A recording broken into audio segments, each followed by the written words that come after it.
Hi guys, welcome to Rithni world. Last video നിർത്തിയെടുത്തുനിന്ന് തന്നെ നമ്മൾ തുടങ്ങുവാണ് കേട്ടോ. വാരണാസി എത്തി ആദ്യം നമ്മൾ ചെയ്തത് 2 വീലർ റെൻറ്റിനെടുത്തു എന്നതാണ്. കാരണം ട്രാഫിക് ബ്ലോക്ക് തന്നെ. അന്ന് രാത്രി തന്നെ നമ്മൾ നേരെ പോയത് കാൽഭൈരവ് ടെമ്പിളിലേക്കാണ്. വാരണാസിയിലെ കോട്ട്വാൾ എന്നാണ് അറിയപ്പെടുന്നത്. ഇവിടെ വന്നേ കാശിയാത്ര തുടങ്ങാവൂ എന്നാണ് വിശ്വാസം. രാത്രിയായിട്ടും നല്ല തിരക്കുണ്ടായിരുന്നു കേട്ടോ. പിറ്റേന്ന് രാവിലെ നമ്മൾ ഉണർന്നത് തന്നെ ഒരു പ്രത്യേക എനർജിയിലാണ്. കുറേ നാളത്തെ ഒരു ആഗ്രഹം സാധിക്കാൻ പോവുക. 4-4:30 മണിക്ക് അസിഘട്ടിലെ ഗംഗാരതി കാണാനുള്ള തിരക്കാണിത്. ആ ഒരു പുകഞ്ഞ മഞ്ഞിൽ, കൊടും തണുപ്പിൽ, ദീപങ്ങളുടെ വെളിച്ചത്തിൽ, മന്ത്രങ്ങളുടെ അകമ്പടിയോടെയുള്ള ഈ ഒരു കാഴ്ച, അത് പറയാൻ വാക്കുകളില്ല.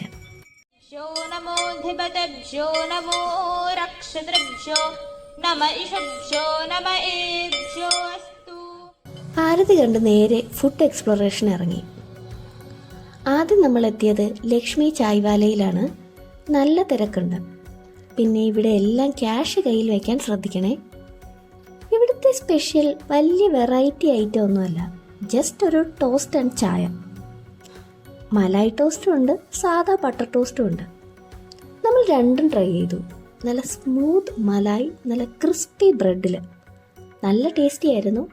നല്ലൊരു ബ്രേക്ക്ഫാസ്റ്റ് കോംബോ തന്നെയാണ് കേട്ടോ ഇത്. ഇനി അടുത്ത സ്ഥലത്തേക്ക്. ഇതാണ് ഫേമസ് റാം ഭണ്ഡാർ. ഇവിടുത്തെ കച്ചോറി സബ്സി, നല്ല ചൂട് ജിലേബിയും ഗുലാബ് ജാമും, ജസ്റ്റ് വൗ. ഗുലാബ് ജാമൊക്കെ നമ്മുടെ നാട്ടിൽ കിട്ടുന്ന പോലെ അല്ല, ഇതിനകത്ത് നട്ട്സിൻ്റെ ഫില്ലിംഗ് ഒക്കെ ഉണ്ട് കേട്ടോ. ഇവിടെയും തിരക്കിന് കുറവൊന്നുമില്ല. ഫുഡ് എക്സ്പ്ലോറേഷൻ ഒരു ചെറിയ ബ്രേക്ക് കൊടുത്ത് നമ്മൾ രാവിലെ തന്നെ ഒരു ബോട്ട് റൈഡിന് പോയി. ഈ ഒരു വ്യൂ ഇച്ചിരി ഡിഫറെൻ്റ് ആണ്. ഇതാണ് ഫേമസ് ബേണിംഗ് ഘാട്ട് എന്നറിയപ്പെടുന്ന മണികർണിക ഘാട്ട്. ഇവിടെ 24 മണിക്കൂറും മൃതദേഹങ്ങൾ ദഹിപ്പിച്ചുകൊണ്ടിരിക്കുകയാണ്. ഇതൊക്കെ ശരിക്കും പറഞ്ഞാൽ ഒരു തോട്ട് പ്രൊവോക്കിംഗ് പ്ലേസ് ആണ് കേട്ടോ. പിന്നെ ഒരു കാര്യം, വാരണാസിയിൽ വന്നാൽ you should be ready to walk. നടന്ന് എക്സ്പ്ലോർ ചെയ്താൽ മാത്രമേ നമുക്ക് ഈ സിറ്റിയുടെ സോള് കാണാൻ പറ്റൂ. നീലു കച്ചോറി ഭണ്ഡാർ, ഇടുങ്ങിയ വഴിയിൽ കൂടെ ചെന്നെത്താൻ പറ്റുന്ന ഒരു ചെറിയ കട. ഇവിടെയും നല്ല തിരക്ക്. ഇവിടുത്തെ ഐറ്റം ഹീങ്കി kachori without onion and garlic. കുറച്ചധികം നേരം വെയിറ്റ് ചെയ്യേണ്ടി വന്നു എന്നാൽ പോലും എനിക്ക് ഏറ്റവും ഇഷ്ടപ്പെട്ട ഒരു ഫുഡ് ഇത് തന്നെയാണ്. പിന്നെ നമ്മൾ കാശിയിലെ ആ പ്രസിദ്ധമായ നാരോ ആയിട്ടുള്ള വഴികളിലൂടെ കുറേ നടന്നു. ഇത്രയും ഇടുങ്ങിയ വഴിയാണെങ്കിലും ഇതുവഴി ബൈക്കൊക്കെ വരും കേട്ടോ. സോ നമ്മൾ നടക്കുമ്പോഴും കുറച്ച് സൂക്ഷിച്ച് കോഷ്യസ് ആയിട്ട് നടക്കുക. അങ്ങനെ നടന്ന് നമ്മൾ അടുത്ത ഇൻസ്റ്റാ ഫേമസ് ഷോപ്പിലെത്തി, ശ്രീജി സ്വീറ്റ്സ്. ആ ആൾക്കൂട്ടം കണ്ടില്ലേ, അത് തന്നെ സ്ഥലം. വിന്റർ ടൈമിൽ മാത്രം കിട്ടുന്ന മലയോ. ഇനി അടുത്ത സ്പോട്ടിലേക്ക്. Blue lassi shop. ഇവിടുത്തെ 3 വെറൈറ്റീസും നമ്മൾ ട്രൈ ചെയ്തു. അതിൽ എനിക്കിഷ്ടപ്പെട്ടത് ആ മിക്സ് ഫ്രൂട്ടാണേ.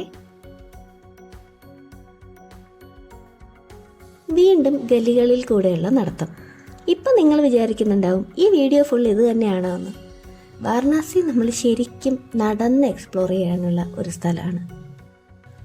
ഈ ഡോർ കടന്ന് വീണ്ടും നമ്മൾ ഘാട്ടിലേക്ക് പോവുകയാണ്. ഇവിടെ 80-ൽ പരം ഘാട്ടുകളുണ്ട്. അതിൽ ഫേമസ് ആയ കുറച്ച് ഘാട്ട്സാണ് നമുക്ക് കേട്ട് പരിചയം. ദശാശ്വമേധ് ഘാട്ട്, അസിഘട്ട്, മണികർണിക ഘാട്ട്, നമോ ഘാട്ട്, അങ്ങനെ കുറച്ച്. എന്നാൽ കേൾക്കാത്ത ഒരുപാട് ഘാട്ടുകൾ ബാക്കിയുണ്ട്. ഇതാണ് ബ്രഹ്മഘാട്ട്. എത്ര തിരക്കുള്ള നഗരമാണെങ്കിലും ഈ ഘാട്ടുകളിൽ ഇരിക്കുമ്പോൾ ഒരു പ്രത്യേക സമാധാനമാണ് കിട്ടുന്നത്. വാരണാസി ഒരു സ്ലോ പേസിൽ പോകുന്ന സിറ്റിയാണ്. അപ്പോൾ നമുക്കും ആ ഒരു ശാന്തതയും സമാധാനവും ഒക്കെ ഇവിടെ വരുമ്പോൾ അനുഭവപ്പെടാൻ പറ്റും. ഇവിടുന്ന് വളരെ അടുത്താണ് ഇപ്പോൾ ഇൻസ്റ്റഗ്രാമിലൊക്കെ വൈറലായിക്കൊണ്ടിരിക്കുന്ന ബുണ്ടി പർക്കോട്ട ഘാട്ട്. നമ്മൾ അടുത്തതായി എത്തിയത് മണികർണിക ഘാട്ടിലേക്കാണ്. ഇവിടെ പിസയിലെ ചരിഞ്ഞ ഗോപുരത്തെക്കാളും ചരിഞ്ഞ ഒരു ക്ഷേത്രമുണ്ട്. അതാണ് ഈ രത്നേശ്വർ മഹാദേവ് ടെമ്പിൾ. മണികർണിക കാട്ടിൽ ക്രിമേഷൻ നടന്നാൽ മോക്ഷം കിട്ടും എന്നാണ് വിശ്വാസം. എന്നാൽ ഇവിടെ 5 രീതിയിലുള്ള ബോഡീസ് ദഹിപ്പിക്കില്ല എന്നാണ് അറിയാൻ കഴിഞ്ഞത്.